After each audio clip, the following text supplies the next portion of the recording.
Хора, тук в Англия има един сайт, в който си купуваш едни турбички изненада от супермаркетите, от ресторанчета, всеки такива изпълнения. Взел съм си две турбички, айде да видим какво има вътре, заслужава ли си, струва ли си или ще удара пак дървото. Ай, да видим. Турбичка номер 1 струва 3,50 и от кост. Айде да видим какво има тук. Полза и пред с някакъв рап. Какво има тук? Някакъв сандвич, бейкън. Какво има още? Някакъв тос с кашкавал. За 3,50, не знам, пишете в България в коментарите да видим това в кост в България колко струва. Следващата турбичка е 4,79 от азиатския магазин. Айде да видим, това неща има. Почваме с някакъв зелен чай, някакви яйца, пише 2 паунда. Вече половината видим. Какво е това? Не знам, на китайски пише.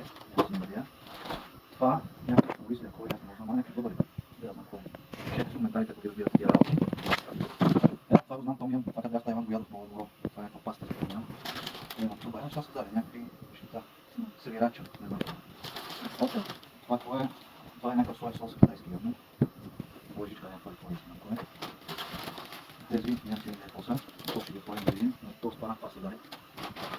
И последните неща, някакви тъжки предполагам, била 1,65. Аз избих подължаващо с две неща. И тук пак има някакви работи и идея си някакво. Пишете в коментарите дали си заслужава според вас. И какво да това нещо.